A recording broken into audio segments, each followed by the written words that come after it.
There is no policy of starvation in Gaza, and there is no starvation in Gaza. We enable humanitarian throughout the duration of the war to enter Gaza, otherwise there would be no Gazans.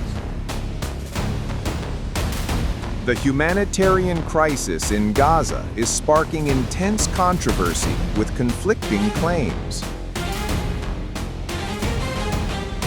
In this context, the call for a sustainable ceasefire and transparency in aid distribution is becoming increasingly urgent. I renew my heartfelt appeal for a ceasefire, the release of hostages, and full respect for humanitarian law.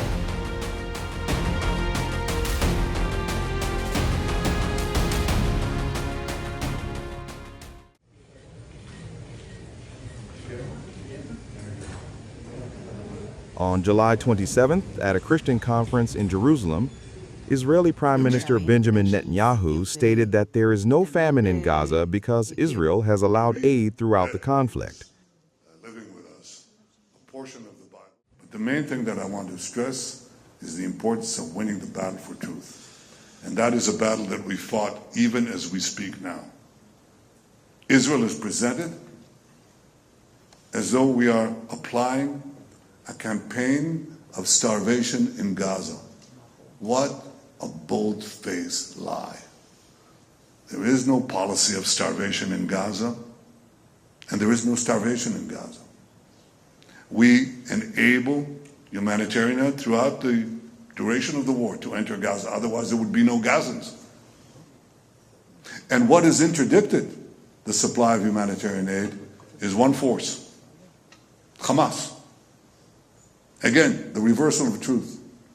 Hamas robs, steals this humanitarian aid, and then accuses Israel of not supplying it. We're immersed in the Bible. We live the... Well, we've enabled the amount required by international law to come in. There are hundreds and hundreds of trucks loaded with tons. So far, we've supplied 1.9 million tons of food since the beginning of the war. Almost 2 million tons. And now we have hundreds of trucks that are waiting on the Gazan side of the Kerem Shalom crossing. And it's international organizations, some of them very well intended. And it's the UN too. Food that they purchased. And we said, go ahead, deliver it. And they said, we can't, because combat is going on. And we say, yes, we're combat, we'll fight. Where we're fighting, we'll continue to fight. But there are safe corridors. You can bring the food to anywhere you want. That is not a problem. So we've just announced that formally. Here are safe corridors. And the UN has no excuses left. It backed it up with the archaeological, with science, with physical. We'll continue to fight till we achieve the release of our hostages and the destruction of Hamas's military and governing capabilities. They shall be there no more. We shall not have any more of these massacres. We shall not have any more of these monstrosities. We stand for human freedom and human life, and that is not commensurate with Hamas or with Iran, other Iranian proxies. We have fought this battle together. We shall win it together. The continued facilitation of humanitarian aid into Gaza was also emphasized by Israeli Brigadier General Efi Defrin during a recent live address. He asserted that Hamas has launched a deceptive and fraudulent campaign, claiming there is famine in Gaza. According to him, this claim is false and there is no famine in the Gaza Strip.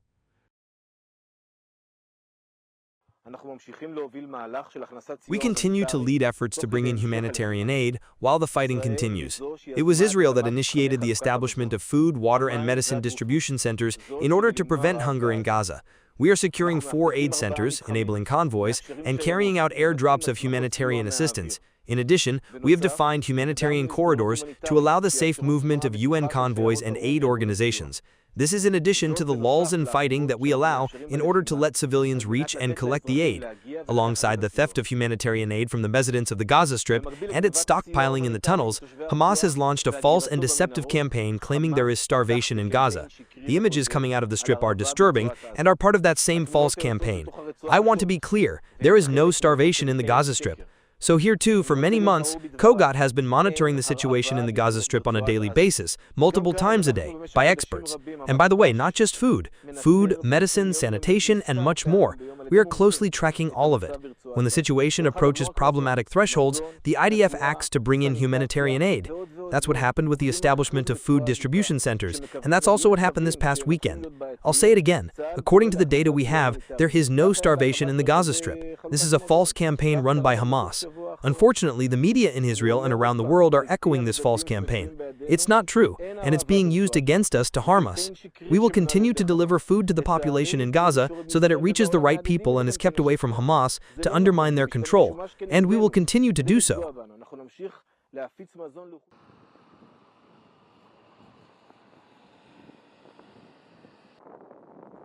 Previously, Israel announced a 10-hour daily suspension of military operations in certain areas of Gaza. At the same time, new aid corridors were opened as Jordan and the United Arab Emirates airdropped aid into the region, where images of starving Palestinians have caused global concern.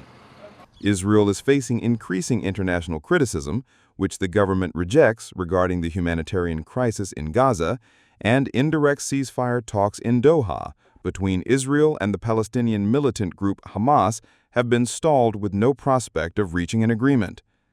In a new call for an immediate ceasefire during the Angelus prayer, the Pope urged the release of hostages and called for full respect for international humanitarian law.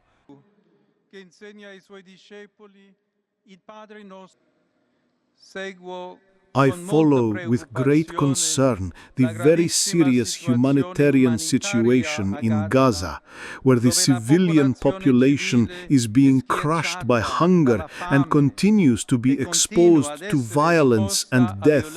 I renew my heartfelt appeal for a ceasefire, the release of hostages, and full respect for humanitarian law.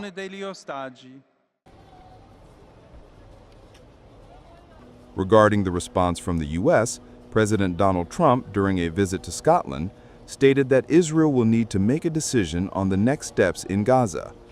Trump expressed skepticism about what will happen following the collapse of ceasefire and hostage release talks with Hamas. The highest stock market we've ever had. Well, you know, we gave $60 million 2 weeks ago, and nobody even acknowledged it, for food. And it's terrible. You know, you really at least want to have somebody say thank you. No other country gave anything. We gave $60 million 2 weeks ago for food, for Gaza. And nobody acknowledged it. Nobody talks about it. And it makes you feel a little bad when you do that and, you know, you have other countries not giving anything. None of the European countries, by the way, gave. I mean, nobody gave but us. And nobody said, gee, thank you very much. And it would be nice to have at least a thank you. When you do that and, you know, you have other countries not giving anything, they feel that that's... children starving. What do you see or feel? I mean, they're devastated. And I said, when you get it down to a certain number, you're not going to be able to make a deal with Hamas. Because once they give them up, then they feel that that's going to be the end of them. And what I said is exactly true. You know, they had a routine discussion the other day, and all of a sudden they hardened up. They don't want to give them back. And so Israel's going to have to make a decision. Stolen by Hamas. You know, they're stealing the food. They're stealing. And what I see, especially over the last couple of weeks, and people are stealing the food. They're stealing the money. They're stealing the money for the food. They're stealing weapons. They're stealing everything. It's a mess. That whole place is a mess. The Gaza Strip, you know, was given many years ago so that they could have peace. That didn't work out too well. When Israel gave that up, whoever was the prime minister at the time, who I know who it was, but it was not exactly a very clever thing to do, because that was given so that they finally have peace, and it's actually made the situation worse. The birds, they're noisy.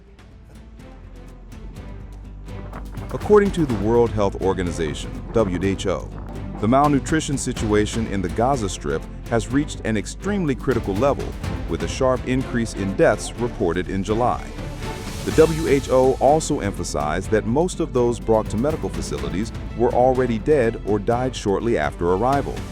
Their bodies showed clear signs of severe wasting.